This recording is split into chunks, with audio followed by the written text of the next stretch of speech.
इंसान जुर्म के रास्ते पर कैसे और कब निकल पड़ता है। कहते हैं कि जुर्म एक गहरी खाई की तरह से है जिसकी शुरुआत तो है, लेकिन उसका अंत कब और कैसे होगा ये ना तो जुर्म करने वाला जानता है और ना ही वो लोग जो जाने अनजाने में इस जुर्म से जुड़ जाते हैं। ऐसी अजीब कहानी थी अंकुर की। 14 साल की उम्र, जिसमें बच्चों के हाथ में किताबें और आंखों में एक सुंदर भविष्य का सपना होता है। उस उम्र में अंकुर के हाथ में चाकू क्यों आ गया था? आखिर वो क्या परिस्थितियां थी? वो इतनी जल्दी में क्यों था? और उसने किसका खून कर दिया था और क्यों? इस उम्र में सोचने समझने की क्षमता पर गुस्सा और जज्बात जल्दी हावी हो जाते हैं और फिर जन्म होता है एक हैरत अंगेज जुर्म का। आइए देखते हैं आज का ये केस। अब बताओ, तुम्हारे कपड़ों में खून के धब्बे कैसे? मैंने जब भाभी को देखा तो बचाने की कोशिश की, मैंने उसी दौरान लग गया होगा। अच्छा, तुम अकेले बचाने आ गए? घर के बाकी लोग वो नहीं आए? नहीं, घर में कोई था नहीं। जब खून हुआ तुम कहाँ थे? मैं अंदर बेडरूम में था।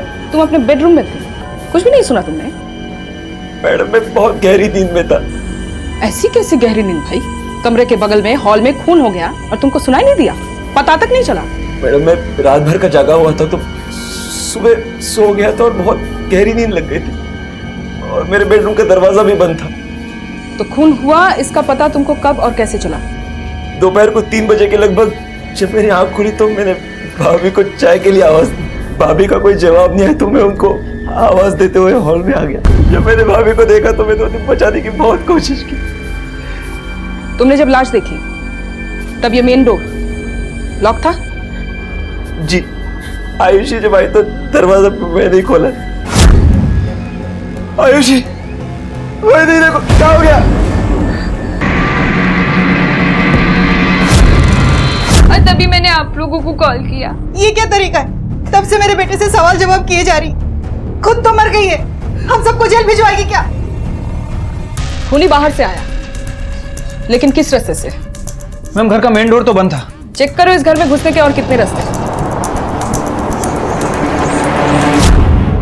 इधर देखिए, पीछे जाइए, घर के अंदर बाहर चारों तरफ छान मारी। Okay madam. फास्ट।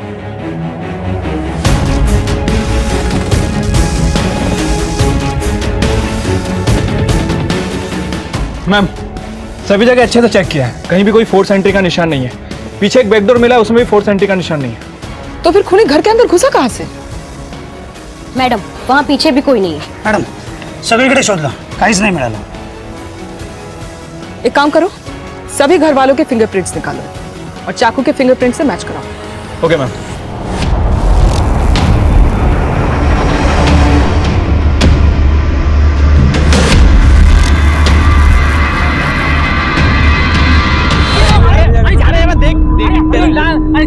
देखने दीजिए।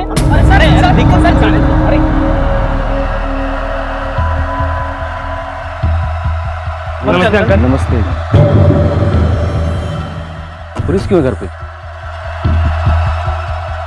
अंदर नहीं आएंगे। अरे इन्हीं का घर है, जाने दीजिए, इन्हीं का घर है भाई। संभालिए अपने आप को। आप मैडम, मैं प्रतिभा का पति हूँ, विंडसर होटल में काम करता हूँ मैडम, साफ सफाई का। छुट्टियां लेकर परिवार के साथ वक्त बिताने आया। अंकुर कहाँ है? अंकुर कहाँ है? कैसा है अंकुर? अंकुर कौन? अंकुर मेरा बेटा मैडम।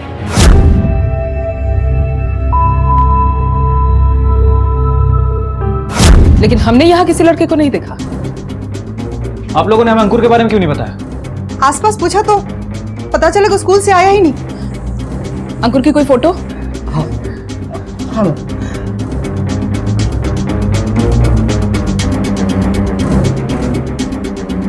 स्कूल कब छूटता है इसका?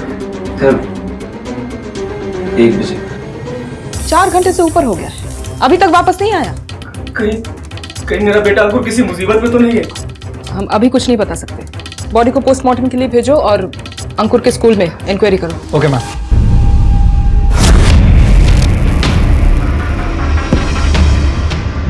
एक साधारण परिवार में मां प्रतिभा की हत्या और उसके बेटे अंकुर का गायब हो जाना, पुलिस समझ नहीं पा रही थी कि ये दो अलग अलग मामले हैं या फिर एक ही जुर्म के दो चेहरे, जहां मां को मार दिया गया था और बेटा गायब था, और घर में मौजूद देवर ने ना तो इस खून को होते हुए देखा था और ना ही कुछ सुना था। न जाने खूनी कौन था और खून की वजह क्या थी, लेकिन यूं घर में घुसकर एक साधारण औरत की हत्या मामला चौंका देने वाला था। और पुलिस को इस हत्या के मामले को सुलझाने के साथ साथ पता लगाना था अंकुर का। क्या अंकुर घर से भाग गया था, मगर वो इस तरह से छिप क्यों रहा था, और क्या प्रतिभा के खून से उसका कोई संबंध था, और अगर हाँ तो क्या? हमने अंकुर के स्कूल में पता किया है, वो सही टाइम पे स्कूल से निकला है। और उसके दोस्तों से भी पता किया, अंकुर वहां भी नहीं है। और उसके तुरंत बाद उसकी माँ का खून और उसका गायब हो जाना, कोई तो वजह है। कहीं ऐसा तो नहीं कि अंकुर और उसकी माँ के बीच में कुछ झगड़ा था? सर, आजकल के बच्चे किसी की बात सुनते हैं क्या? आई की बातों पर ध्यान मत दीजिए मैडम, अंकुर वैदी से बहुत प्यार करता था। हाँ, लेकिन गायब है ना, कुछ तो वजह है जो आप लोग मुझसे छुपा रहे हो। कोई झगड़ा, अनबन कुछ हुआ था? क्या बताना चाहती है, खुल के बताइए।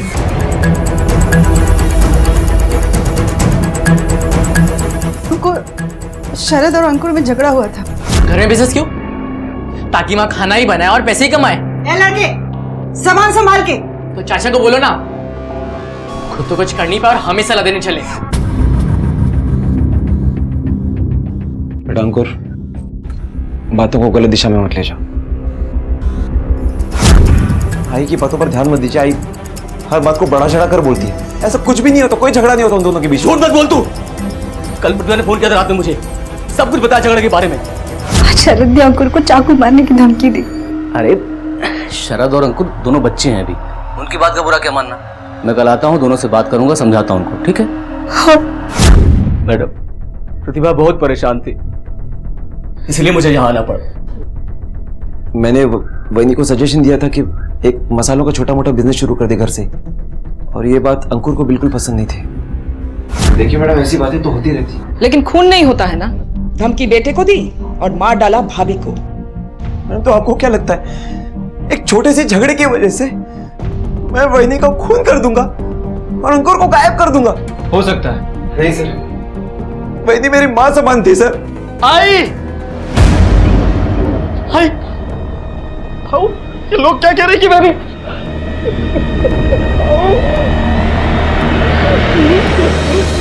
मैं घर के बाहर ही बैठी थी, मैंने तो अंकुर को नहीं देखा। अच्छा, उनके परिवार में या मोहल्ले में किसी से कोई दुश्मनी? नहीं सर, सभी लोग प्रतिभा जी से बहुत प्यार करते थे।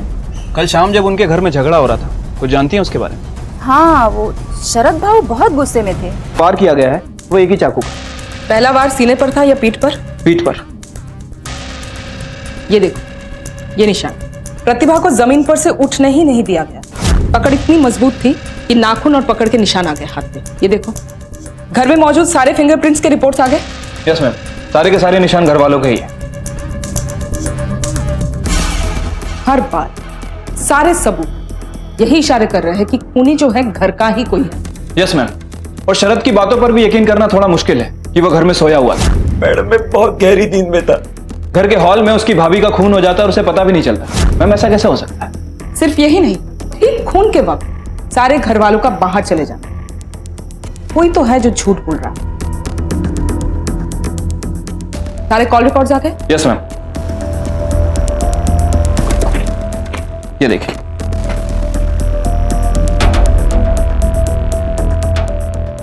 ये किसका नंबर है? शरद का। ये देखो, ये तो 1 से 3 के बीच, मतलब वारदात के समय बात कर रहा था फोन पे, और हमसे झूठ बोला कि सो रहा था। उठा ला उसको, उल्टा लटकेगा तो सारा सच उगल। Okay ma'am.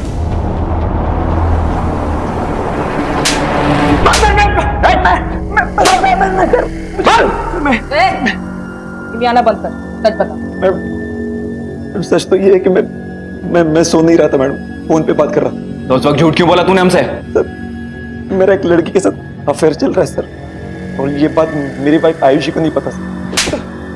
फिर से झूठ। मैं सच कह रहा हूँ मैडम, आप चाहे तो मेरी गर्लफ्रेंड सीमा को फोन करके पूछ लीजिए मैडम। वो हम पूछ लेंगे, तू उसकी चिंता छोड़ दे। तू बस इतना बता, कमरे के बाहर हॉल में खून हो गया, चीखे चिल्लाहट कुछ नहीं सुना तूने? मैं सच कह रहा हूँ मैडम, मैं अपने कमरे में बहुत ज्यादा वॉल्यूम में टीवी देख रहा था और मेरा सारा ध्यान फोन पे था मैडम। दरवाजा बंद था और बाहर के कमरे का कुछ नहीं सुनाई देता मैडम। बेवकूफ समझ रखा मैं? सच सच बोल, क्या हुआ था? मैंने कुछ नहीं किया, मैंने बहनी का खून नहीं किया। प्लीज मुझे छोड़ दीजिए। जिस चाकू से प्रतिभा का मर्डर हुआ है उस पर तुम्हारे फिंगरप्रिंट्स मिले हैं और मर्डर के समय भी घर पर सिर्फ तुम थे और तुमने झूठ भी बोला कि तुम सो रहे थे। ये सीधे तरीके से सच नहीं बोलने वाला, इससे बात निकालनी पड़ेगी। नहीं मैडम। कर्मकर।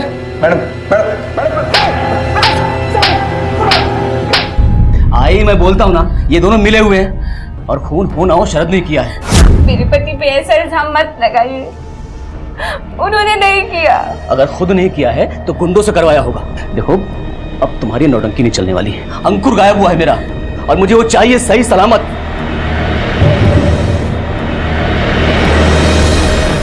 मैम शरद बेकसूर है, उसने कोई खून वून नहीं किया। फिलहाल तो शरद के अलावा और कोई नहीं दिख रहा। उनके पिछली शाम शरद ने प्रतिभा से झगड़ा ही नहीं किया, उसने उसे जान से मारने की धमकी भी दी थी। ये पूरा सांभळून बोल, नहीं तो ये चाकू है ना अंदर घुसेड़ दूंगा तेरे। मैम उन्होंने ऐसा गुस्से में बोल दिया था, पर उनका कोई ऐसा इरादा नहीं था। तुम ये भूल रही हो कि अंकुर अभी तक लापता है। हमारी पहली कोशिश है उसे ढूंढ निकालना और उसे बचाना। और वैसे भी घर में शरद के अलावा और किसी के साथ प्रतिभा का झगड़ा नहीं था। मैम भाभी का झगड़ा था और होना हो उन्हीं का हाथ हो, भाभी के खून में भी और अंकुर को गायब करने में भी। कौन? किसकी बात कर रही हो? अर्चना भाभी। मैम 6 महीने पहले विजू ने अर्चना को तलाक दे दिया था। उसके बाद से अर्चना शहर में अपना अलग घर लेकर रह रही है। अर्चना प्रतिभा से चिढ़ती थी क्योंकि वो अपने तलाक की वजह प्रतिभा को ही मानती। मैम कहीं आयुष इस झगड़े की आड़ में इस केस को भटका तो नहीं रही है? हो सकता है, लेकिन अर्चना के पास भी खून करने का मोटिव है जिसे हम नकार नहीं सकते। अंकुर का कुछ पता चला? फिलहाल तो नहीं मैम। 3 दिन से ऊपर हो। आखिर ये लड़का है कहाँ? हमें ये पता है कि अंकुर स्कूल से बाहर निकला था, पर आखिर वो गया कहाँ? कहीं ऐसा तो नहीं घर के इन्हीं झगड़ों की वजह से अंकुर घर छोड़कर भाग गया? एक काम करो, आसपास के सारे शहर के पुलिस स्टेशन में अंकुर की फोटो भेजो। Yes ma'am. मुझे लगता है कि इन सब के पीछे कोई पहचान वाला या घर वाला है, शायद अर्चना प्रतिभा से बदला लेने के लिए। चलो अर्चना से पूछताछ करते।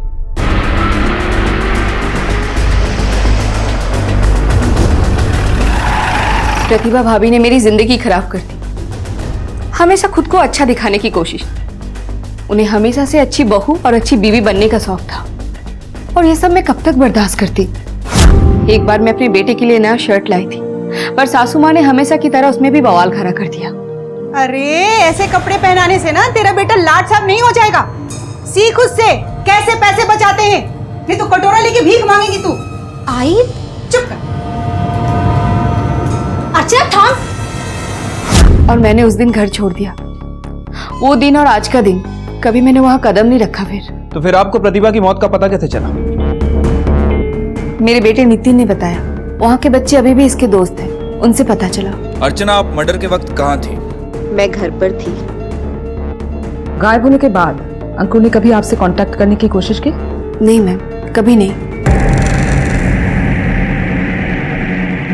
क्या हुआ बेटा, आप परेशान दिखते हो? आपको कुछ पता है अंकुर के बारे में? नहीं, वो क्या है ना, मुझे पुलिस को देख के डर लगता है। डरने की कोई बात नहीं, हम हमेशा आपकी सुरक्षा के लिए। अच्छा ये बताओ कौन से स्कूल में पढ़ते हो? Joseph urban secondary. जोसेफ? अंकुर भी उसी स्कूल में पढ़ता है ना? वो 9th में और मैं 8th में हूँ। हाँ मैम, दोनों भाइयों में बहुत अच्छी दोस्ती है। नितिन, अंकुर से अच्छी दोस्ती है ना तुम्हारी? तो कुछ बताया होगा तुम्हें कि वो क्या करने वाला है या किसी बात से परेशान हो? अब मैम हमें अंकुर के बारे में कुछ भी नहीं पता। अगर पता होता तो खुद आगे से बताते।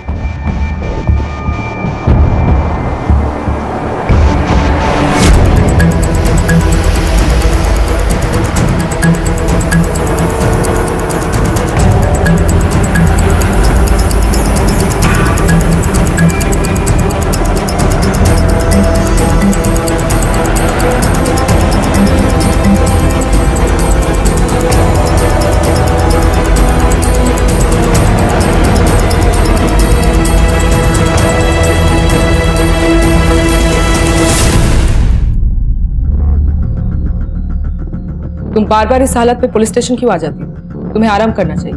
कैसे आराम कर सकती हूँ मैम? मेरे पति जब तक जेल में है वो बेगुनाह मैम, उन्होंने कुछ भी नहीं किया। उनकी फिक्र सिर्फ मुझे है और किसी को भी नहीं। आपको अपने भतीजे अंकुर की चिंता क्यों नहीं है?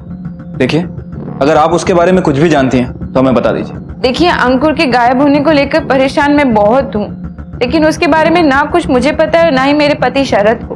तो फिर किससे पता है? हमने पता किया कि अंकुर स्कूल से घर की तरफ निकला था, उसके बाद से वो गायब है। मैम, हो सकता है कि घर वालों ने उसे गायब किया, पर शरद ने नहीं किया। इसके हिसाब से तो घर में केवल 3 लोग बचे, अंकुर की दादी लता, उसके पापा रघुनाथ और काका विजय। कोई भी नहीं चाहता था कि हम खुश रहे, सबके सब ना बस ताने ही मारते रहते थे। क्यों नहीं करना चाहते तू वेटर की जॉब? आई मुझे नहीं करना है ये काम, मुझे नहीं बनना है वेटर, मुझे कुछ दूसरा करना है अपने इंटरेस्ट का। क्या बुराई है वेटर की जॉब में? मुफ्त की रोटियां तोड़ता है खाली। बच्चा होने वाला है, कहां से खिलाएगा? भीख मांगेगा तू? शरद वेटर नहीं बनना चाहता था, इससे प्रतिभा का खून और अंकुर के गायब होने का क्या संबंध है? मैम, संबंध था। घर वालों के खिलाफ सिर्फ एक प्रतिभा भाभी थी जो शरद को सपोर्ट करती थी। मैम, शरद, दिल छोटा मत कर, जो दिल चाहता है कर डाल। एक बार तू सफल होगा ना तो सब सही हो जाएगा, देख लेना। अरे तो ये बताई क्यों नहीं समझती है? वही तो भाभी, दिल छोटा करना और बहस करने से क्या फायदा? जो करना चाहते हो बस शुरू कर देना चाहिए। मैम, शरद भाभी की बहुत इज्जत करते थे। ठीक है, तुम जाओ, आराम करो।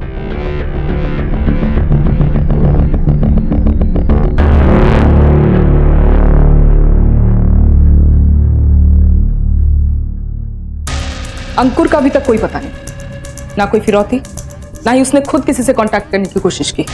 और ऊपर से इनके परिवार में भी अनबन है जो धीरे धीरे बाहर आ रही है। एक काम करो, घर वालों पर 24 घंटे नजर रखो और इस आयुष्य पर। 7 दिन बीत चुके थे और अंकुर का कुछ पता नहीं चल रहा था। उधर जेल में शरद अपने आप को बेगुनाह बता रहा था और आयुषी के बयान के आधार पर पुलिस अब प्रतिभा के घर वालों पर शक कर रही थी। आयुषी का यूं बार बार पुलिस के पास आना और कभी अर्चना पर तो कभी परिवार के दूसरे सदस्यों पर इल्जाम लगाना, क्या इस सब के पीछे कोई ठोस वजह थी या फिर अपने पति को बचाने के लिए एक पत्नी की मनगढ़ंत कहानियां?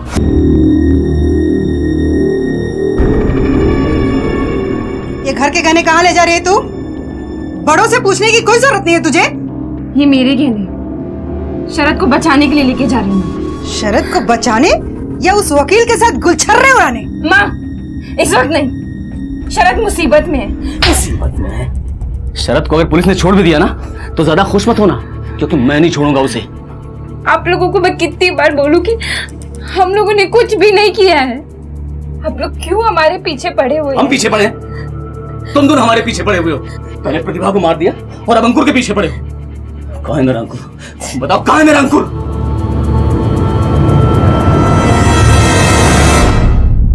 मैम, हमने इस परिवार पे कई दिनों से नजर रखी है, लेकिन किसी के बारे में भी कुछ नहीं पता चला। शायद मोबाइल पर कुछ बात हुई हो। नहीं मैम, सब कुछ नॉर्मल ही है। ऊपर से शरद भी अपने आप को बेकसूर ही बता रहा है। पेशेवर क्रिमिनल्स नहीं है ये लोग, अभी तक किसी ना किसी को तो टूटना चाहिए था। मैम, कहीं हम कोई बड़ा एंगल तो नहीं मिस कर रहे हैं? घर में प्रतिभा के बिजनेस को लेकर झगड़ा। घर में कोई तो ऐसा है जो नहीं चाहता था प्रतिभा बिजनेस करे। लेकिन मैम, घर वाले और बाहर वाले सभी प्रतिभा के बिजनेस को सपोर्ट करते हैं। अच्छा, यस मैम। और पूछताछ से एक ऐसे आदमी का पता चला है जो लगातार प्रतिभा से बात भी करता था और मिलता भी था। कौन? मैम, कोई जतिन है। कौन है ये जतिन? मैम, इसके बारे में कुछ ज्यादा तो नहीं पता, लेकिन एक सरप्राइजिंग बात पता चली। जिस वक्त प्रतिभा का खून हुआ। निकालो इस जतिन का कच्चा चिट्ठा। Okay ma'am. मैम, पूछताछ से पता चला है कि जतिन मसालों का व्यापारी है। गांव की औरतों से मसाला खरीद कर शहर में बेचता था और प्रतिभा भी इसकी क्लाइंट थी।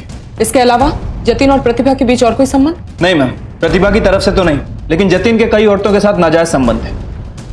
नाजायज संबंध पीछे की वजह हो सकते हैं, बुलाओ इसको। Okay ma'am. नहीं मैम, प्रतिभा जी के साथ ऐसा वैसा कुछ नहीं था। झूठ मत बोल। तेरे निशाने पर हमेशा ऐसी अकेली औरतें रहती हैं जिनके पति काम के सिलसिले में घर से बाहर होते हैं।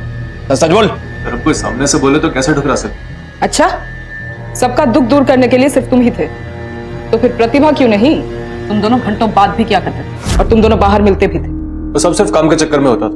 वो बस बिजनेस के बारे में पूछती रहती थी और कुछ नहीं।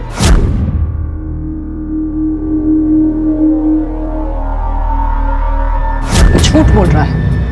ऐसा क्या बिजनेस डिस्कस करता था रे? और ऊपर से सारे कॉल्स तेरा होता था। वो मुझे मिस कॉल कर देती थी तो मैं उसे कॉल कर लेता था, बस इतना ही। ये बता, जब प्रतिभा का खून हुआ वो तुझसे बात कर रही थी, तूने कुछ सुना? नहीं मैम, बात करते करते अचानक फोन गिरने की आवाज आई, फिर एक चीख सुनाई दी, उसके बाद फोन कट गया। और तूने जानने की कोशिश भी नहीं की कि क्या हुआ? की थी मैम, मैंने बहुत सारे कॉल किए लेकिन किसी ने उठाया नहीं। जब प्रतिभा का खून हुआ उसने किसी का तो नाम लिया होगा, खूनी या किसी और का? नहीं सर, मैंने कुछ नहीं सुना। तूने नहीं सुना क्योंकि खूनी खुद तू है। तू प्रतिभा के पीछे पड़ गया था, वो तुझे घास नहीं डाल रही, इसी गुस्से से तूने उसे मार डाला। मैम मुझे सिर्फ मेरे धंधे से प्यार है और किसी चीज से। और उस दिन तो मैं नासिक में था भी नहीं, मैं नागपुर में था अपने दोस्त के पास। आप चाहे तो उससे पूछ सकती हैं। नंबर दे अपने दोस्त का। जी।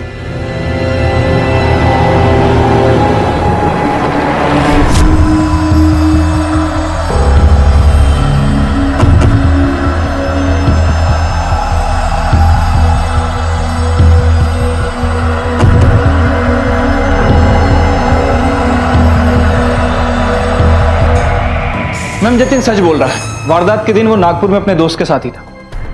हो सकता है खून खुद ना किया हो, बल्कि किसी से करवाया हो सकता है मैम, क्योंकि प्रतिभा पर उसकी बुरी नजर थी और ये कंफर्म भी हुआ है। और प्रतिभा की तरफ से? कुछ नहीं कह सकते मैम। अगर जतिन और प्रतिभा के बीच कोई भी नाजायज संबंध था तो कातिल कोई भी हो सकता है, प्रतिभा का पति रघुनाथ या फिर उसका बेटा अंकुर। और मैम देवर शरद भी हो सकता है कि इस नाजायज संबंध से वो भी गुस्सा। Sir call records. ठीक है तुम।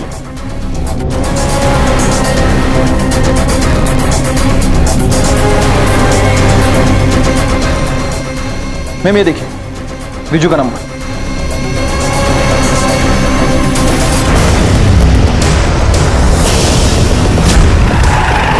मैम मैं मुंबई में था। हाँ मैम, ये सही बोल रहे हैं। सही बोल रहे हैं? तो फिर खून वाले दिन जिस दिन तुम मुंबई में था ऐसा तुम बोल रहे हो? तुम्हारा मोबाइल का लोकेशन नासिक बता रहा है, क्यों?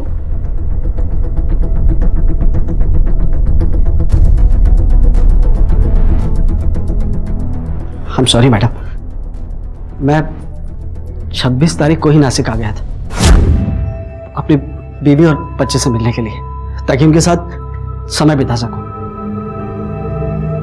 हमारे घर वालों के लिए हमारा डिवोर्स हो चुका है, लेकिन सिर्फ घर वालों को दिखाने के लिए मैं हमेशा अपनी छुट्टियों से 2 दिन पहले नासिक आ जाता हूं, ताकि अर्चना और नितिन के साथ थोड़ा वक्त बिता सकूं। इस बारे में मेरे घर वालों को कुछ नहीं पता और ही मैंने कभी बताने की कोशिश की। मैं अर्चना और नितिन के बिना नहीं रह सकता, बल्कि मैं तो बहुत जल्दी इन लोगों को लेकर मुंबई शिफ्ट होने वाला था। मुझे पता था मैडम कि मेरे घर वालों को ये कभी मंजूर नहीं हो, लेकिन मुझे उसकी परवाह भी नहीं थी। लेकिन मैडम वहिनी के खून में मेरा कोई भी हाथ नहीं। हाँ, ये उस दिन मेरे साथ ही थे। सिर्फ घर वालों से बचने के लिए इन्होंने झूठ कहा था कि ये मुंबई में है। वो क्या है ना मैम, नितिन अपने पापा को बहुत मिस करता है, हमेशा इनके साथ ही रहना चाहता है।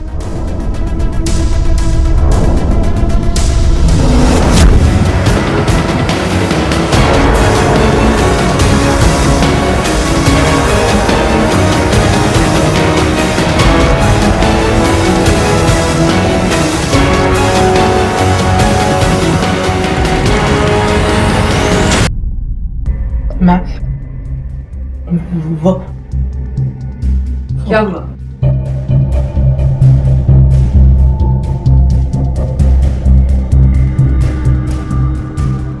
आप लोग बाहर इंतजार कीजिए। क्यों?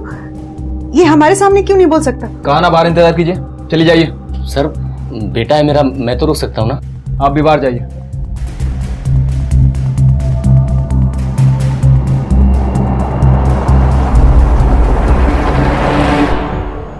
अंकुर, तुम्ही ने अपनी माँ को मारा है ना? नहीं। देखो अंकुर, जिस वक्त खून हुआ उस समय के आसपास तुम घर पर ही थे, हमें पता है। उसके बाद भागकर छिप गए, क्यों? तुम नहीं चाहते कि तुम्हारी माँ का कातिल पकड़ा जाए? हाँ तो बताओ फिर। हाँ, मैं घर पर ही था। मैं भागकर घर आया खून करने के लिए। हाथ में चाकू भी था। अपनी माँ को मारने के लिए? नहीं, आई से तो बहुत प्यार करता हूँ मैं, लेकिन जब मैं घर पहुंचा तो आई मरी पड़ी हुई थी।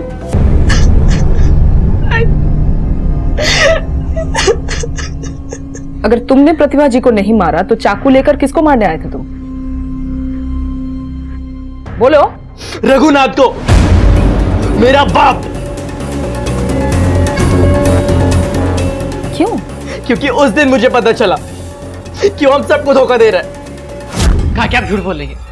बेटा मैं क्यों झूठ बोलूंगी?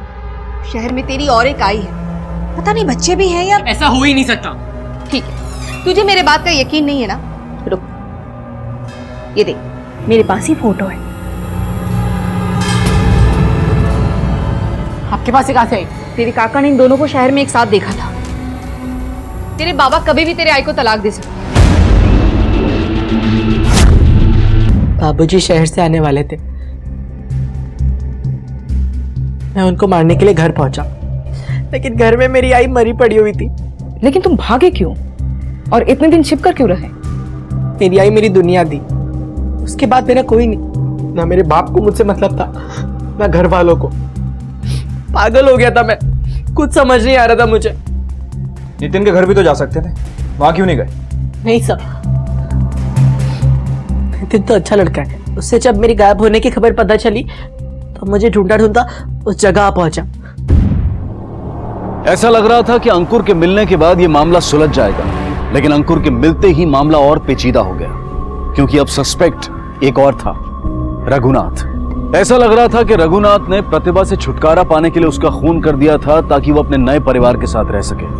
दूसरी तरफ आयुषी शरद को बेल दिलाने की अपनी कोशिश में नाकाम होती जा रही थी, लेकिन उसने हार नहीं मानी और अर्जुन के साथ मिलकर इस केस को हायर कोर्ट में ले जाने का फैसला किया। और मैं तुम्हारी मदद करूंगा शरद को बाहर निकालने में। मगर अदालत ने तो बेल देने से मना कर दिया ना, तो अब क्या? तुम परेशान मत हो, अगर निचली कोर्ट ने बेल देने से मना किया है तो हम हाई कोर्ट जाएंगे। मगर इसमें तो टाइम भी बहुत लगेगा और पैसा भी बहुत लगेगा। सब हो जाएगा, मैंने एमएलए भाव से बात की है, वो हमारी मदद करने के लिए तैयार है। मैम, अंकुर जहां छुपा हुआ था हमें वहां से एक चाकू मिला है। अर्चना से कंफर्म किया? यस मैम, ये उसी का चाकू है। अंकुर सच बोल रहा है। जिस चाकू से प्रतिभा का खून हुआ उस पर अंकुर का फिंगरप्रिंट्स चेक किया? यस मैम, मैच किया, लेकिन वो फिंगरप्रिंट अंकुर के नहीं है। दैट मीन्स अंकुर ने प्रतिभा का खून नहीं किया, तो फिर किसने? हेलो, क्या?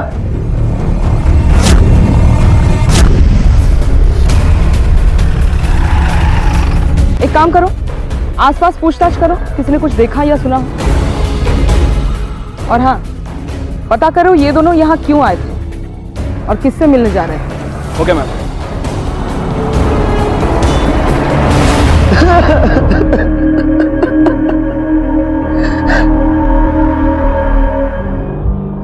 मैम, कत्ल के इरादे से वार किया गया है, बहुत ही बेरहमी से मारा है। चाकू को पेट में घुमाया गया है, जिसकी वजह से अंतड़ियां कट गई हैं। बचने का तो कोई चांस ही नहीं था। लेकिन मैम, इन दोनों को मारने का मकसद क्या हो सकता है? ये दोनों ही शरद को बचाना चाहते थे, राइट? मैम, इस हिसाब से तो फिर पूरी फैमिली शक के घेरे में। यस मैडम, प्रतिभा जी के घर के पास जो मोबाइल टावर है उसके ट्रायंगुलेशन रिकॉर्ड में प्रतिभा जी के मर्डर के वक्त एक खास मोबाइल नंबर मौजूद है। किसका नंबर है ये? विजू का। लेकिन मैम, विजू तो अर्चना के घर पे था। उठा ला उसको, अब अपने तरीके से पूछताछ करना पड़ेगा। कुछ नहीं किया, कुछ नहीं किया मैडम, मैंने और झूठ पर झूठ, कितना झूठ बोलेगा रे? जब तक सच नहीं बोलेगा ना। Sorry madam, sorry sorry. असल में खून के वक्त मैं आगे बोल, बोल। की बातों में आ गया था। किसकी बातों में?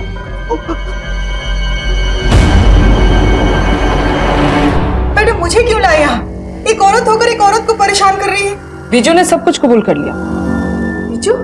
अब आप बताएंगी या फिर हम अपने तरीके से पूछताछ करें? नालायक, दो चार डंडे झेल भी नहीं सका। चलिए, बताना शुरू कीजिए। मुंह पर काली पुतवा रही थी बेशरम, जतीन के साथ रंगरेलियां मना रही थी।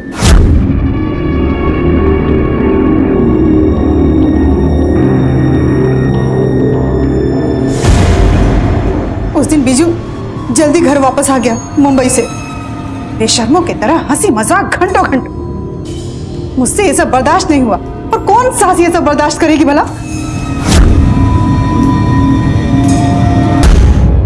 और फिर मैं मंदिर चली गई और बीजू बाजार। अपने शक के बिना पर प्रतिभा की जान ले, वो भी उस गुनाह के लिए जो उसने किया ही नहीं। जतिन के साथ उसकी सिर्फ बिजनेस की बात होती थी। जतिन जी, ये मसालों के सैंपल, और मैंने ये सारे मसाले घर में पीसे हैं। ये लाल मिर्च।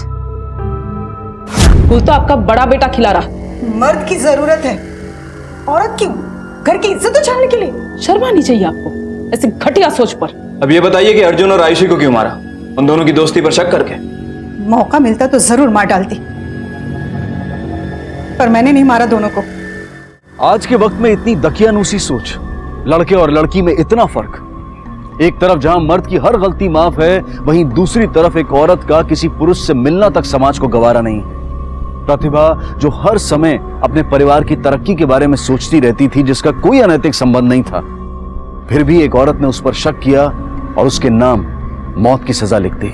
कहते हैं कि शक का कोई इलाज नहीं है और शक से बड़ा कोई दुश्मन नहीं है। ये कहानी अभी सुलझी नहीं थी। आयुषी और अर्जुन की हत्या अब भी एक रहस्य बना हुआ था, और तभी पुलिस के हाथ इस केस की एक अहम कड़ी लगी। मैं देखिए, इस नंबर से अर्जुन को 8 से 10 बार कॉल किया गया है, और एक तो उसके खून के जस्ट 30 मिनट पहले ही। किसका नंबर? मैम, किसी धर्म के नाम से रजिस्टर्ड है। धर्म? उसने अर्जुन को क्यों कॉल किया? और कुछ पता चला? हाँ मैम, ये शरद के साथ लॉकअप में ही था और अभी अभी बेल पे निकला है। अर्जुन ठहरा शरद का वकील, धर्म ने इसको क्यों फोन किया? और इसके तुरंत बाद आयुषी और अर्जुन का मर्डर। धर्म से तेरी नजदीकियां काफी बढ़ गई थी। मैडम, जेल में तो सारे ऐसे ही लोग मिलते हैं, तो मेरी उससे दोस्ती हो गई थी। लेकिन उससे क्या हुआ? धर्म, तेरे वकील अर्जुन को क्यों फोन किया? जी, मैंने ही धर्म को आयुषी और अर्जुन से मिलने के लिए कहा। क्यों? वो आयुषी को पैसे कम पड़ रहे थे केस लड़ने के लिए। तो सर, धर्म जेल से छूटने वाला था, तो मैंने उसको कहा था बाहर निकल के अर्जुन को पैसे देने के। तो तू ये कहना चाह रहा है कि सिर्फ पैसे देने के लिए उसने अर्जुन को फोन किया? हाँ मैडम, लेकिन इस बात का आयुषी और अर्जुन के कत्ल के साथ क्या संबंध? पैसों का लालच। हो सकता है कि धर्म वो सारे पैसे अकेले लेना चाहता। धर्म ऐसा काम नहीं कर सकता सर।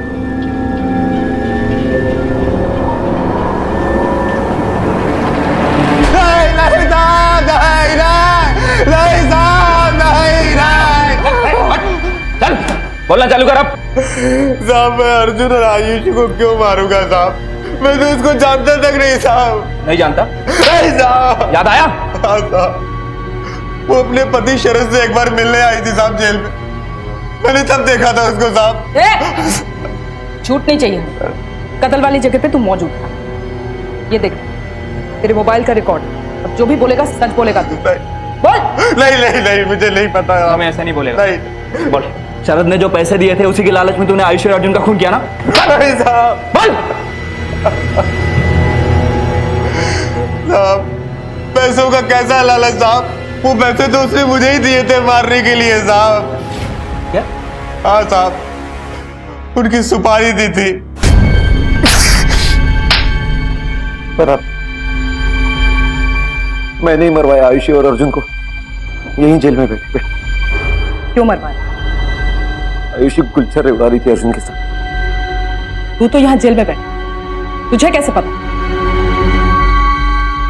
तेरी बीबी तेरे पीठ पीछे रंगरेलियां मना रही है।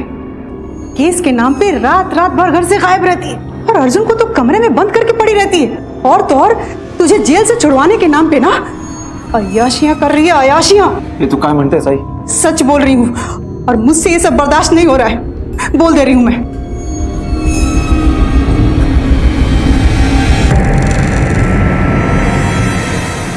उस दिन आयुषी जब मुझसे मिलने आई, सिर्फ अर्जुन की बात है।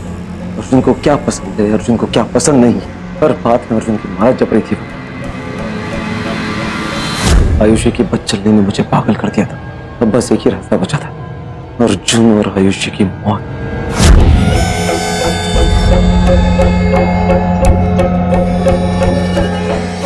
बदचलन वो नहीं, बदचलन है तू, जो औरत तेरे लिए पूरी दुनिया से लड़, तूने उस पर शक किया, मरवा दिया उसको, उसके कोख में पलने वाले तेरे बच्चे का भी नहीं सोचा। मर। शक हमारे दिमाग में जन्मी एक मनगढ़ंत कहानी। दिमाग पर शक का काला चश्मा चढ़ने के बाद हमें सारी दुनिया छल कपट से भरी नजर आती है, और इस केस में भी ऐसा ही हुआ।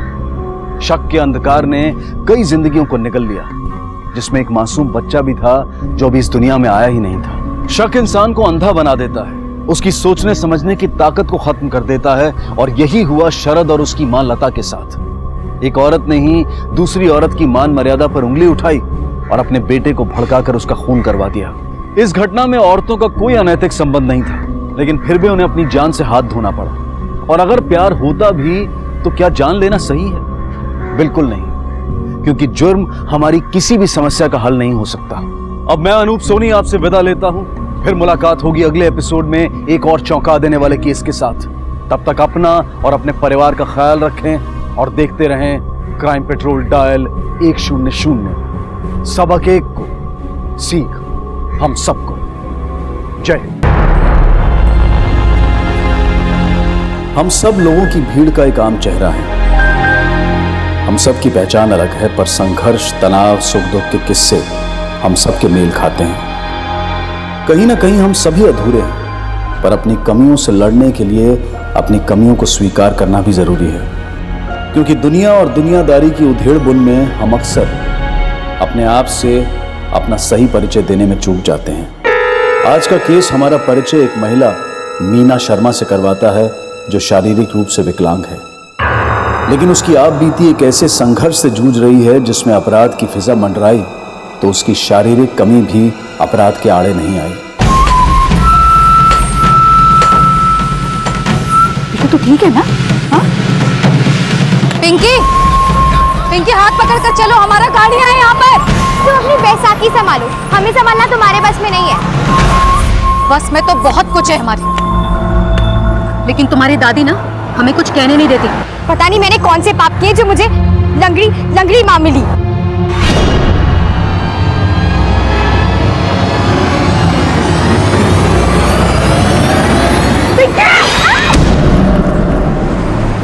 पिंकी, उठ बेटा, उठ तो, लगी नहीं ना? लगी तो नहीं बेटा? हैं? बस। हमने आपसे कितनी बार कहा है कि ड्राइविंग मत किया कीजिए। दुनिया का हर शौक हर कोई पूरा नहीं कर सकता। पिंकी को कुछ हो जाता तो आज? ऐसे कैसे हो जाता? ऐसे कैसे होने देते? पापा ने तो बिल्कुल टाइम पे ब्रेक मारा है ना बेटा। मम्मी को समझाओ कि पापा को भले ही कम दिखता हो, पर पापा परफेक्ट ड्राइवर हैं। हाँ बेटा, तुम बिल्कुल परफेक्ट हो, हर काम परफेक्ट करते हो। और तू बार बार ये क्यों भूल रही है? हमारा बेटा 15% देख सकता है। तुम आज हमारा भी सिर्फ एक ही पैर काम करता है। इसका मतलब हम मैराथन दौड़ सकते हैं? बिल्कुल दौड़ सकते हैं, क्यों नहीं दौड़ सकते? हम तो खुद फार्मूला 1 रेस में हिस्सा लेने की सोच रहे हैं। तब मम्मी से बोलो कि इंसान शरीर से नहीं दिमाग से बीमार होता है। इसके दिमाग में वो पुर्जा है ही नहीं जिसमें अक्ल भर दी जाए। हाँ पापा, मम्मी को समझाना ना बेकार ही है। सच तो ये है कि हम आपकी रफ ड्राइविंग की वजह से नहीं गिरे थे, बल्कि मम्मी ने हमको धक्का दिया था। जलती है ये हमसे। अगर इतनी तकलीफ है ना हमसे, तो फिर मिट्टी का तेल डालकर फूंक दो हमें। सब हम ही को कोसते हैं, हर चीज के लिए हम ही जिम्मेदार हैं। सुनो मीना, जाने दो बेटा, उसको तो आदत ही है कुड़कुड़ करने की। अरे इधर 23 नंबर का पाना रखा था।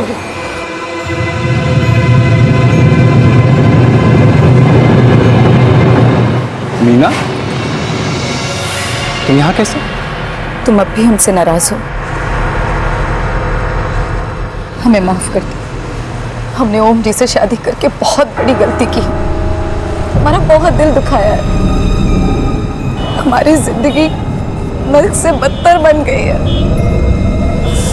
मन करते कि डूब के मर जाए। बस फिर अपने मुंह से मरने की बात मत निकालना।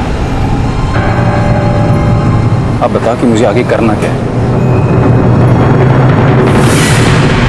जब हम अपने करीबियों की अवहेलना का शिकार होते हैं तो छोटे छोटे घावों को भी बड़ा बनने में देर नहीं लगती। मीना अपनी दर्द और तकलीफ का दोषी अपनी बेटी से ज्यादा अपने पति और अपने पति से ज्यादा अपनी सास को मानती थी। उसकी भावनाएं दम तोड़ रही थी और अब वो एक ऐसा रास्ता तलाश कर रही थी जिसमें इस परिवार का बिखरना तय था। जो अज्ञात लाश पुलिस को मिली थी उसका संबंध बहुत जल्द इस परिवार से जुड़ने वाला था। उस लाश की पहचान पुलिस कर चुकी थी। उस मृत लड़की का नाम था मेघा श्रीवास्तव और उसके पिता अमर श्रीवास्तव को शिनाख्त के लिए बुलाया गया था। आप अलीगढ़ से हैं। आपकी बेटी अकेली मेरठ में क्यों रह रही थी? हमारी एक किडनी खराब है, नौकरी नहीं कर सकता, इसलिए वो नौकरी करने यहाँ आई थी। कहाँ नौकरी करती थी वो? मोदी नगर में एक साड़ी की दुकान है, शर्मा एंड सन्स।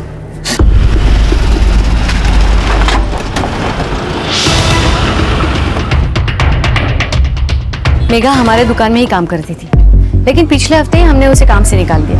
क्यों निकाला? पैसे चुराए थे उसने गले से।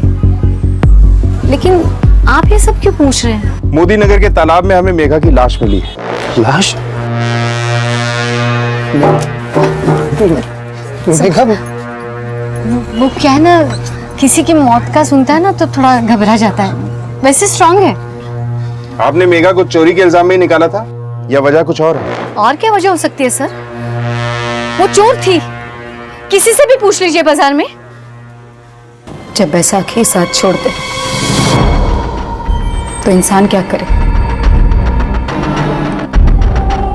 यहाँ किसी को भी हमारी कोई परवाह नहीं है। तू बस बोल मीना, मैं अभी आके सबके सर फोड़ दूंगा वहां। नहीं नहीं, तुम यहाँ मत आना। तो ठीक है, तू आके मिल मुझसे। और सुन, अब आगे क्या करना है वो भी बता मुझे। ठीक है, मैं बताती हूँ। पिंकी, वो अभय था ना, तू तो उसे स्कूल से निकलवाने वाली थी और उससे दोस्ती भी कर ली। तुम्हारे दिमाग में ना वो पुर्जा ही नहीं है जो पिंकी को समझ सको।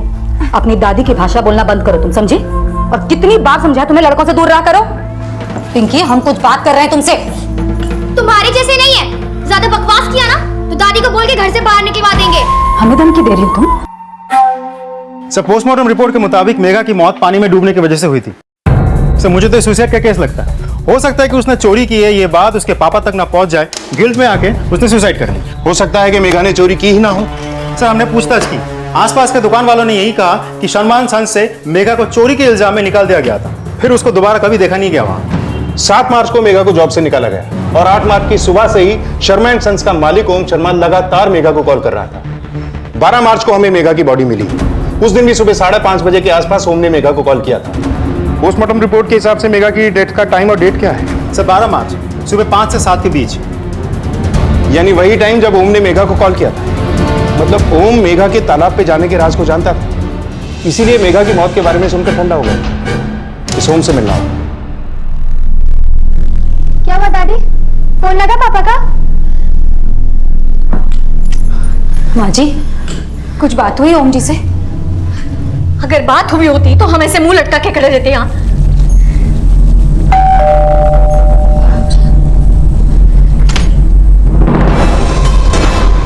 ओम को बुलाइए, हमें उससे बात करनी है। ओम तो नहीं है घर पे। मेघा की लाश मिलने की खबर सुनते ही ओम गायब हो गया। आप कहना क्या चाहते हैं?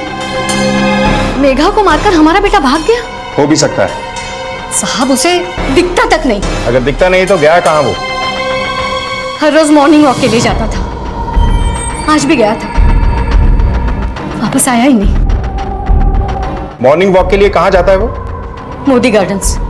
मेघा की रहस्यपूर्ण मौत का सस्पेक्ट पुलिस ओम को मान रही थी और ओम का अचानक गायब होना पुलिस के शक को बढ़ा रहा था। ओम की मां के बयान के आधार पर पुलिस ने उस गार्डन में पूछताछ की जहां ओम रोजाना मॉर्निंग वॉक पर तो जाता था, लेकिन जिस दिन ओम गायब हुआ वो वहां नहीं देखा गया और कुछ नई जानकारियां ओम और मेघा से जुड़े नए राज खोल रही थी। सर, पता चला इस गार्डन में सिर्फ ओम नहीं, मेघा भी मॉर्निंग वॉक करने के लिए आती थी और जिस तालाब में मेघा की लाश मिली है वो इस जगह से ज्यादा दूर नहीं है। हत्या का समय सुबह 5 से 7 के बीच ही है। ओम का लगातार मेघा को कॉल करना और उसके साथ मॉर्निंग वॉक पे जाना, ये सारे समीकरण इस ओर इशारा करते हैं कि ओम और मेघा के बीच में एक मालिक और एम्प्लॉय के अलावा भी कोई रिलेशन था।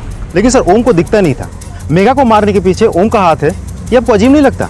ऐसा भी तो हो सकता है कि ओम और मेघा के अफेयर की वजह से ओम की मां ने मेघा को चोरी के इल्जाम से नौकरी से निकाल दिया, लेकिन इसके बाद भी ओम मेघा के टच में था।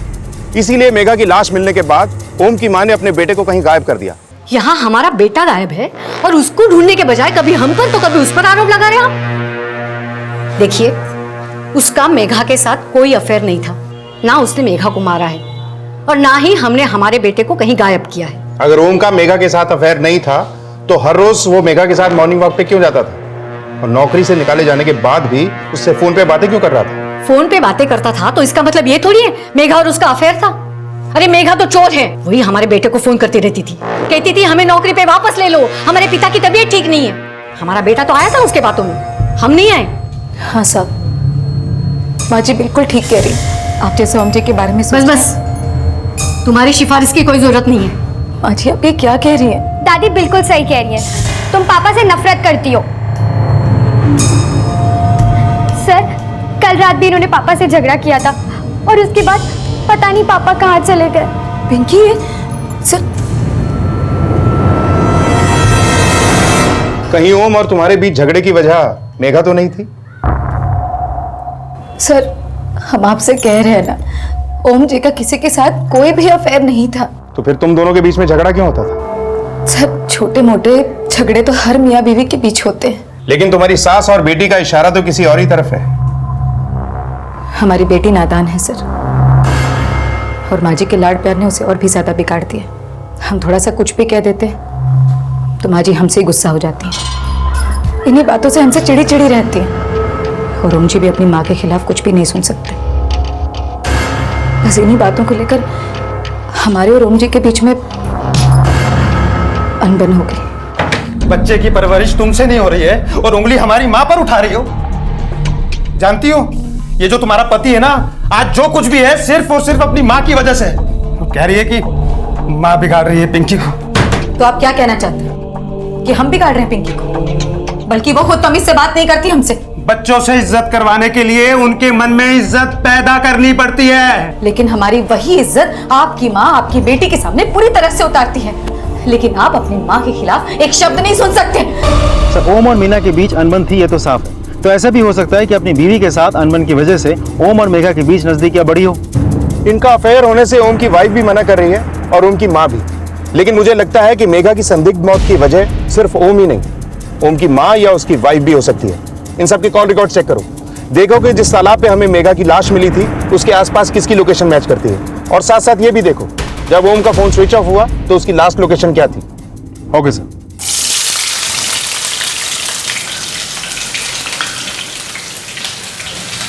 दादी बिल्कुल सही कहती है, तुम्हारे अंदर दिल नहीं पत्थर है। वहाँ पापा खो गए और तुम यहाँ पेट भरने के लिए खाना बना रही हो। मैं तो भूखी भी रह लूंगी पिंकी, लेकिन अगर तुझे और माँ जी को भूख लगे ना तो फिर मुझे ही कोसोगे। दिखावा तो करो ही मत। बताओ क्या किया पापा के साथ, बताओ क्या किया मेरे पापा के साथ। क्या किया? पिंकी, वो सिर्फ तेरे पापा नहीं है, मेरे पति भी हैं। ज्यादा पति पति मत करा। अगर मुझे पता चला कि तेरी वजह से मेरा बेटा गायब है, दूसरी टांग भी तोड़ दूंगी तेरी। मैं सच कह रही हूँ, मुझे नहीं पता कि ओम जी कहाँ गायब हो गए। तू क्या कम जादू तो मैं जानती है?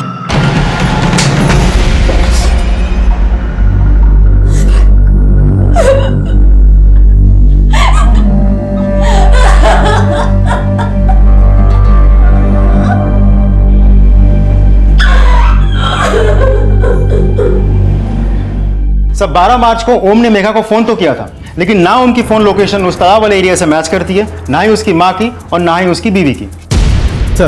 सर, ओम की दुकान में काम करने वाली एक लड़की आई है, आपसे मिलना चाहती है।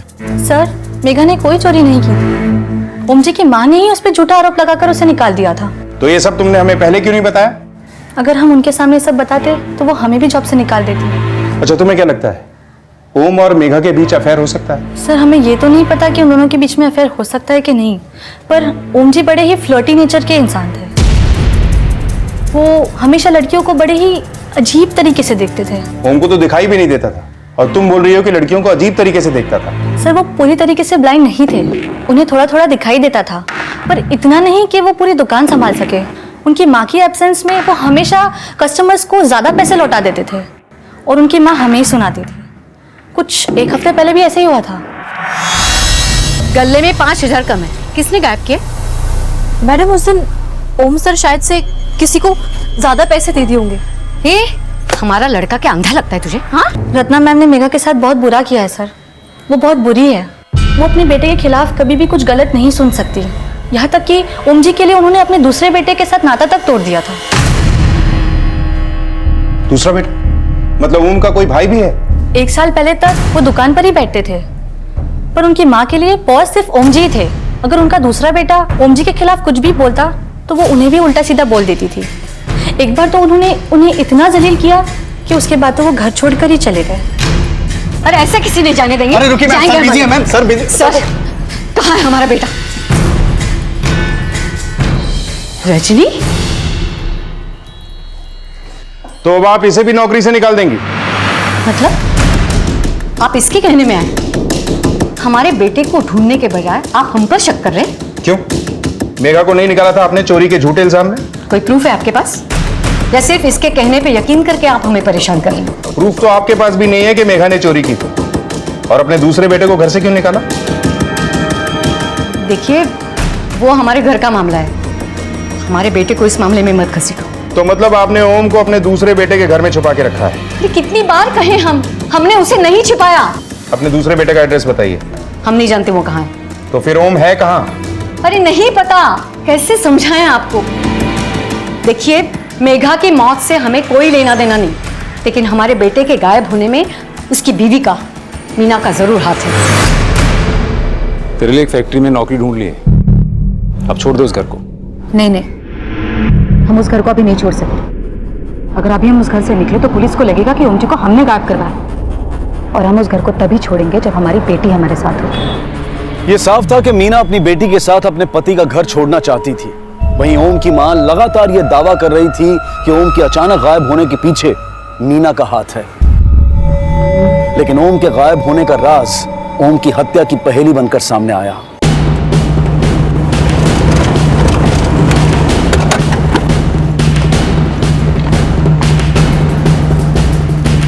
ओम को पुलिस अब तक मेघा की रहस्यपूर्ण मौत का सस्पेक्ट मान रही थी, लेकिन ओम की लाश मिलने के बाद मेघा ही नहीं बल्कि ओम की हत्या का सस्पेक्ट भी मीना को माना जाने लगा।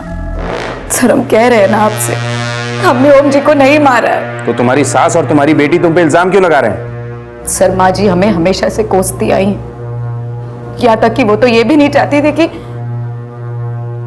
ओम जी और हमारी शादी हो, लेकिन ओम जी हमसे सच्चा प्यार करते थे। I'm sorry. मुझे दिखा नहीं। आप मेरा हाथ पकड़िए। ये पकड़िए। ये लीजिए। जब हमने पहली बार ओम जी को देखा था तब हमें इस बात का एहसास भी नहीं था कि ओम जी को कम दिखाई देता है। हमें तो ये तब पता चला जब हमारी दोबारा मुलाकात हुई। वो हमारे कॉलेज में चीफ गेस्ट बनकर आए थे। जब हम छोटे थे तो हमारी माँ ने हमसे एक बात कही थी कि बेटा, इंसान शरीर से नहीं दिमाग से अपाहिज होता है। और ये बात हमारे दिल पर लग गई और हमने उसी दिन ये फैसला कर लिया था कि जिंदगी में चाहे जो हो जाए हम मन से नहीं हारेंगे। उस दिन हम ओम जी से बहुत इम्प्रेस हुए और धीरे धीरे प्यार हो गया। सर, हम तो सोचते थे कि ओम जी की माँ वाकई कोई बहुत महान औरत होगी, लेकिन जब ओम जी ने हमें अपनी माँ से मिलवाया तब उन्होंने हमें देखते ही बस रहने दो, जो नहीं होता उसकी कोशिश मत कर। और तू इस लड़के के साथ शादी करेगा? उनकी माँ ने हमें देखते ही जलील करना शुरू कर दिया था। वो नहीं चाहती थी कि ओम जी और हमारी शादी हो, लेकिन ओम जी ने अपनी माँ की एक बात नहीं मानी और हमसे शादी करने का फैसला ले लिया। और शादी के बाद उनकी माँ ने हमसे सारी नफरत निकाली। और फिर हमारी बेटी भी अपनी दादी की बातों में आकर हमें अपने पिता का हत्यारा मान रही है। सर, हमारी बात पर विश्वास कीजिए, हमने सच में ओम जी को नहीं मारा है। दादी प्लीज मत रो। दादी, हमारी बेटी को मारकर हमारे जख्म पर नमक छिड़कने आ गई। निकल यहाँ से। हम जानते थे कि आप हमारी बात पे विश्वास नहीं करेंगे, लेकिन यही सच है कि हमने ओम जी को नहीं मारा है। निकल यहाँ से, निकल वरना हम तुम्हें मार देंगे। निकल यहाँ से। माँ जी, अब हम भी और जलील होकर यहाँ नहीं रह सकते। जाएंगे यहाँ से तो अपनी बेटी को साथ लेकर जाएंगे। चल पिंकी। तुम्हें क्या लगता है हम तुम्हारे साथ जाएंगे जिसने हमारे पापा का मर्डर कर दिया? पिंकी, पिंकी तेरी दादी तुझे भड़का रही है बेटा। हमने नहीं मारा तुम्हारे पापा को, हमारा यकीन करो। तुम्हें नहीं मारा है। सर, ओम के पड़ोसियों से पता चला है कि ओम ड्राइविंग करना भी जानता था और उसका कई बार एक्सीडेंट भी होता रहता था। ओम की मौत के 4 दिन पहले भी उसका एक एक्सीडेंट हुआ था जिसमें उसने पड़ोस की एक औरत और उसके बेटे को ठोक दिया था और वो लोग हर्जाने के पैसे भी मांग रहे थे। कौन है वो लोग? सर, अमित यादव और उसकी माँ शीला यादव।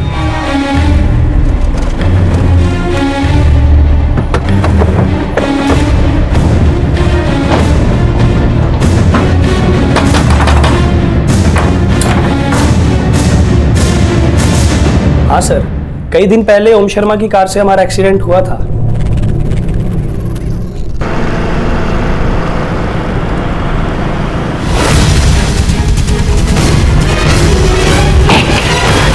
माँ, कुछ हुआ क्या? अमित! माँ, एक तो उन्होंने हमारा एक्सीडेंट किया और ऊपर से उसकी माँ उल्टा हम ही पे चिल्लाने लगी। तो इसी नफरत में तुम लोगों ने उसके बेटे ओम को मार डाला? अरे नहीं सर, हम क्यों मारेंगे भला उसे? और वैसे भी उसने अपनी गलती की माफी मांग ली थी। सर, हम तो उसकी कंप्लेंट करने वाले थे। सर, ओम शर्मा के पास तो ड्राइविंग लाइसेंस भी नहीं है। सर, उसकी माँ उससे फिर भी ड्राइविंग करवाती थी। तो कंप्लेंट की क्यों नहीं? सर, दरअसल मैं जॉब के सिलसिले में आउट ऑफ स्टेशन रहता हूँ और माँ पीछे से घर पे अकेली रहती है। सर, मैं उनसे दुश्मनी मोल नहीं लेना चाहता था। सर, ओम की माँ के साथ मेरी बात हुई। उन्होंने वाकई 5,000 रुपए उन्हें दिया था और उन्हें अब भी शक है कि ओम की हत्या के पीछे मीना का ही हाथ है। ऐसा भी तो हो सकता है ये सब ओम की माँ ने किया है और वो इसमें मीना को फंसाना चाहती है। सर, मेगा के मर्डर में ओम की माँ भी सस्पेक्ट है। ओम को मारने के पीछे ओम के माँ के पास कोई रीजन नहीं है। रीजन है मेगा के फादर के पास। इनको लगा होगा कि ओम ने मेगा को मारा है, इसीलिए इन्होंने ओम को मार के बदला ले लिया। हम अपनी बेटी के मौत के सदमे से बाहर नहीं निकले और आप बोल रहे हैं कि हमने अपना आपा खोकर ओम को मार दिया। 16 मार्च को ओम का मर्डर हुआ और 15 मार्च को तुम वापस अलीगढ़ से मेरठ आए थे। तुम्हारे कॉल रिकॉर्ड से हमें पता चला। जान सकता हूं क्यों? मैं अपनी बेटी का सामान लेने गया, मौत का बदला लेने नहीं। मतलब तुम मानते हो कि ओम ने ही मेगा को मारा है? मारा नहीं सर, उसने उसे मजबूर कर दिया आत्महत्या करने के लिए। मैं जब मेगा का सामान लेकर वापस अलीगढ़ पहुंचा तो मुझे एक चिट्ठी मिली जो मेगा ने मुझे मरने से पहले भेजी थी। कैसी चिट्ठी?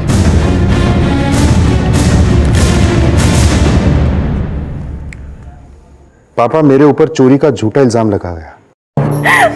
मुझे ओम जी से बहुत उम्मीद थी कि वो मेरा विश्वास करेंगे, लेकिन पापा, उन्हें भी यही लगता है कि मैं चोर हूँ। मैंने चोरी की है। पापा, मुझे कोई नौकरी भी नहीं दे रहा। मुझे माफ कर दीजिए पापा। मैं आपके लिए कुछ नहीं कर पाई पापा। आपकी बेटी मेघा है। ये वो अंदर कुछ पुलिस ने जब इस चिट्ठी की सत्यता की जांच की तो पाया कि ये चिट्ठी मेघा की मौत से 1 दिन पहले मेघा द्वारा अपने पिता को पोस्ट की गई थी।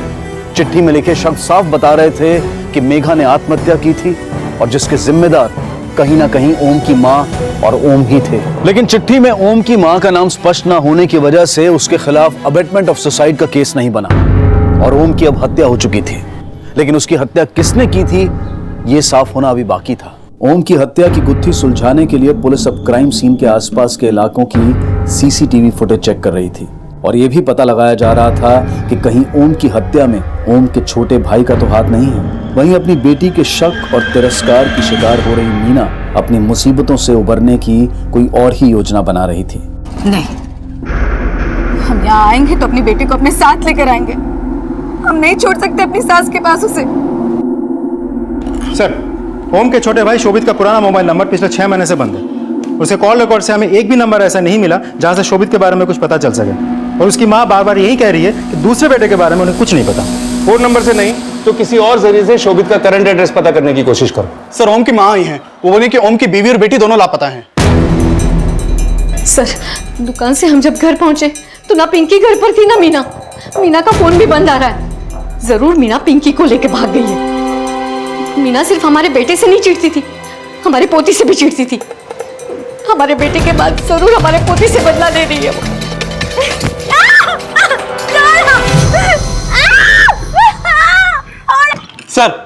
सर मीना का फोन दोपहर 3 बजे कल्याण नगर में बंद हुआ था। पांडे, कल्याण नगर में जिस जगह मीना का फोन बंद हुआ था वहां सर्च करो, शायद को लीड मिले। Okay sir.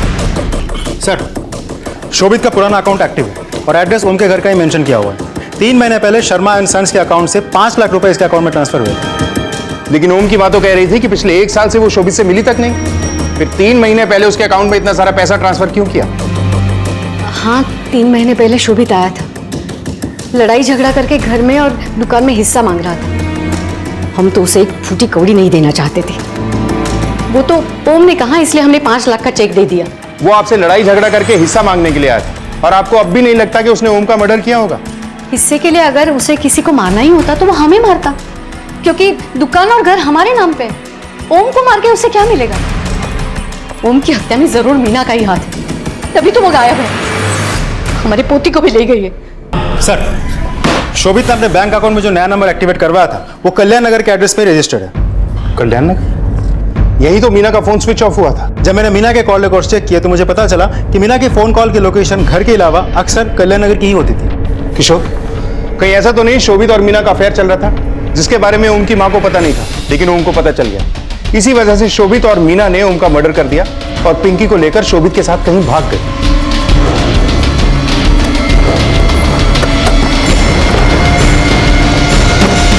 पुलिस जब ओम के भाई शोभित के मिले पते पर कल्याण नगर पहुंची तो पाया कि शोभित अपने घर में मौजूद नहीं था।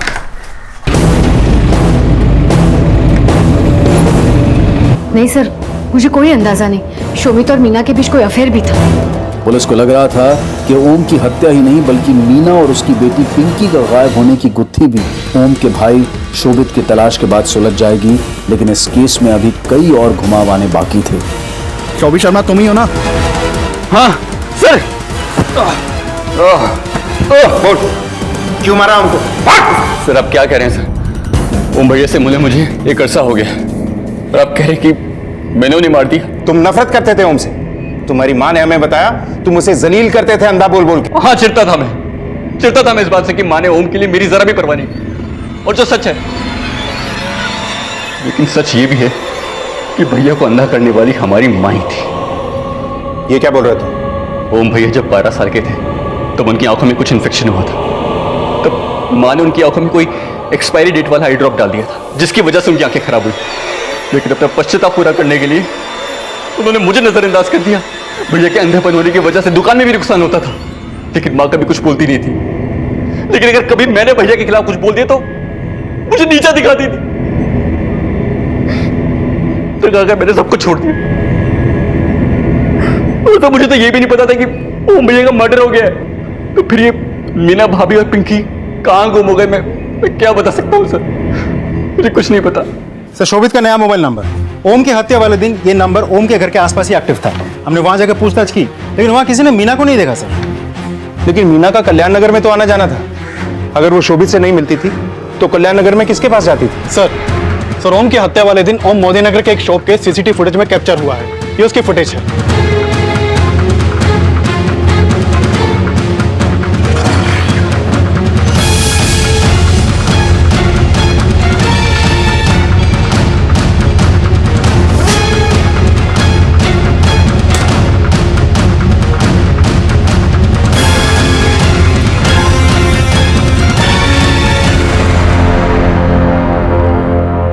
ये क्या हो रहा है?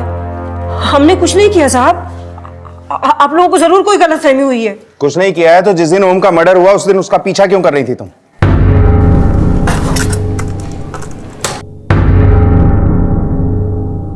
ये तुम ही हो ना? तुम ही ने मारा है ओम को? हमने नहीं मारा किसी को। झूठ मत बोलो। जहां ओम का मर्डर हुआ वहां तुम्हारा फोन भी एक्टिव था। यह है कॉल रिकॉर्ड्स। देखो सच सच बता दो, वरना सच उगलवाने के कई और तरीके हैं हमारे पास। हाँ, मारा है मैंने उसे, क्योंकि उसकी वजह से हमारे स्वर्गवासी पति की अस्थियां कीचड़ में बिखर गई।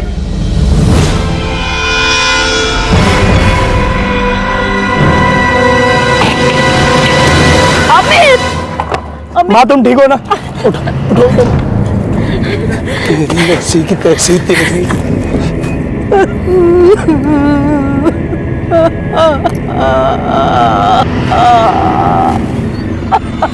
उसकी वजह से हम अपने स्वर्गवासी पति की अस्थियों को विसर्जित तक नहीं कर सके। ओम की बीवी और बेटी के साथ क्या किया? ओम की बीवी बेटी? हमें क्या पता ओम की बीवी बेटी के बारे में साहब? आखिरी बार बोल रहा हूँ, सच सच बता दो। ओम का मर्डर हमने किया। हमने ये बात कबूल कर ली ना। अगर उसकी बीवी बेटी के साथ कुछ किया होता तो हम वो भी कबूल कर लेते। हमने उनके साथ कुछ नहीं किया। ओम भले ही कितना भी काबिल था, लेकिन आंखों से कमजोर इंसान ड्राइविंग लाइसेंस के लिए एलिजिबल नहीं होता। लेकिन ओम की मां ने ना सिर्फ उसे ड्राइविंग सिखाई, बल्कि बिना लाइसेंस के उसे ड्राइविंग करने की खुली आजादी दी। और उसकी इस गलती से सिर्फ दूसरे ही नहीं, बल्कि ओम भी कभी किसी जानलेवा दुर्घटना का शिकार हो सकता था। ओम की संघर्षपूर्ण जिंदगी एक अधूरी दास्तां की तरह खत्म हो गई। लेकिन मीना के संघर्ष की नियति क्या थी? उसके अचानक लापता होने का रहस्य क्या था? और उसकी बेटी पिंकी किसके शोषण का शिकार हो रही थी?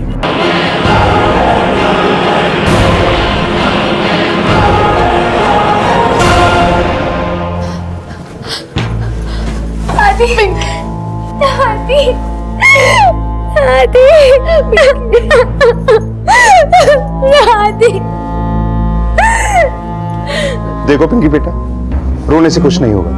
हमें बताओ, आपकी माँ कहाँ है और आपके साथ क्या हुआ था? बोलो बेटा।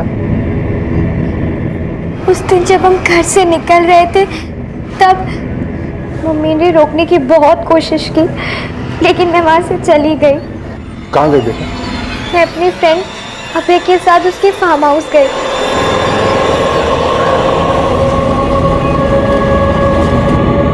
लाइफ में हम सबसे ज्यादा जिससे प्यार करते हैं, अक्सर वही हमें छोड़ के चल देते हैं। क्यों दुखी है? ले थोड़ा सा पी ले, पी ले। पापा का गम भुलाने में थोड़ा मदद करेगा।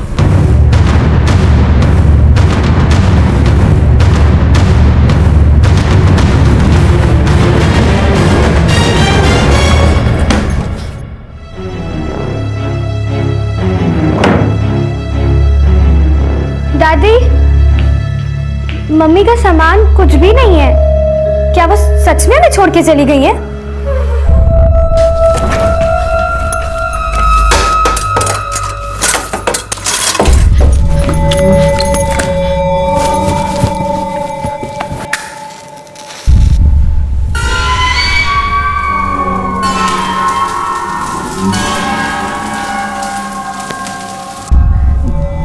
तू चिंता मत कर, हम हैं ना तेरे साथ।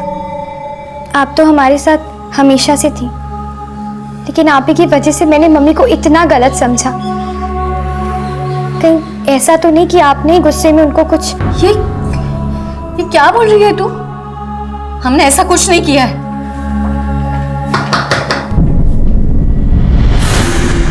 कहना क्या चाहते हैं आप? देखिए, मेघा की आत्महत्या की जिम्मेदार आप हैं और मीना आप ही की वजह से अपनी बेटी से दूर है। माना कि आपका अपराध पकड़ा नहीं गया, लेकिन आपका बुरा बर्ताव अब जाहिर हो चुका है। हम जो है सो हैं। मीना भी कुछ कम नहीं थी, और ये पिंकी खुद मीना की चुगली करती थी हमसे। भूल गई क्या पिछले महीने तुमने क्या कहा? इसने कहा मीना को एक आदमी के साथ देखा। क्या करना है, कैसे करना है, हम आप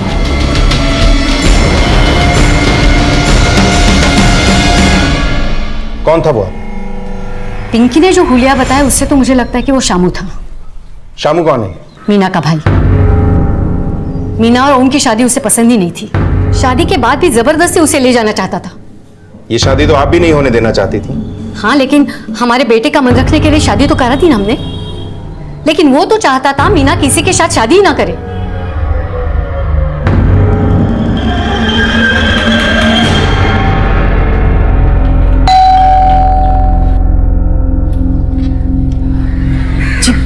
जी साहब। आपने हमें बताया नहीं कि मीना का कोई बड़ा भाई भी है? साहब, क्योंकि वो हमारे साथ नहीं रहता है। कहाँ रहता है वो? साहब, वो अपने ससुराल में रहता है।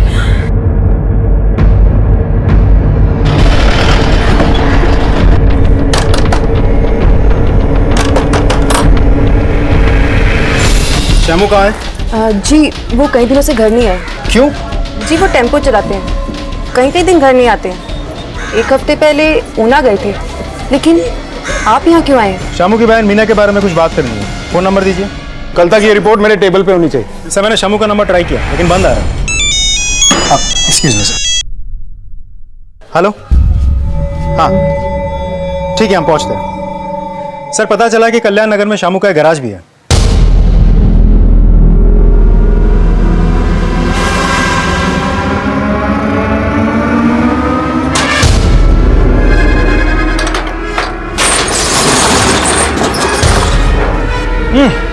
बहुत खराब बदबू आ रही है सर। पूरे गैरेज की अच्छी तरह से तलाशी लो।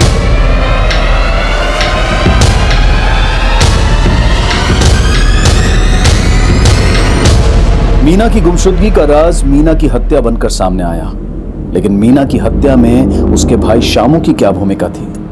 पुलिस को अब शामू की तलाश थी और जल्द ही ये तलाश खत्म हो गई।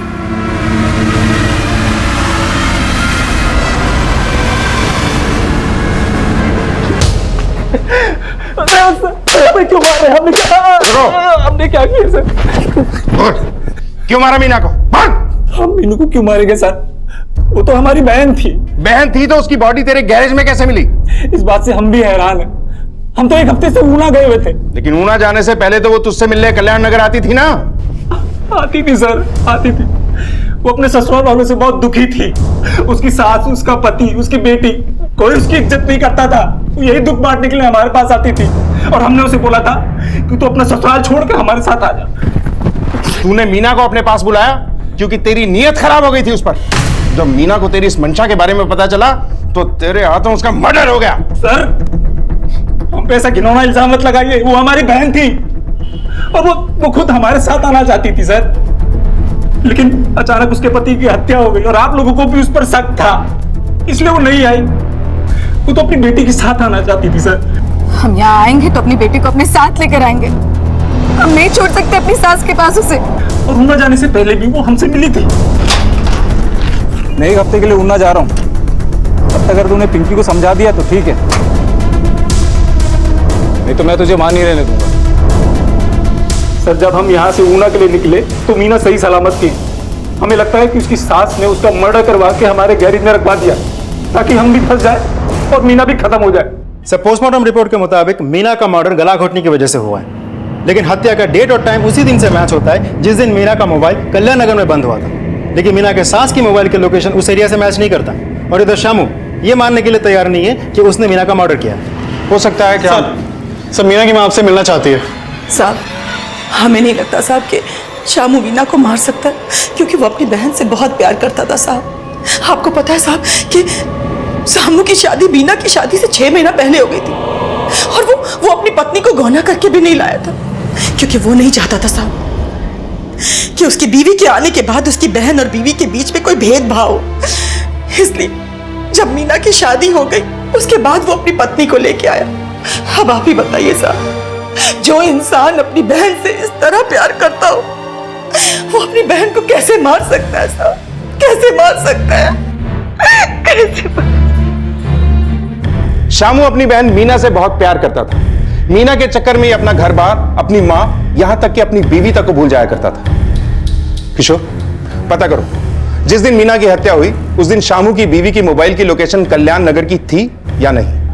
Yes sir.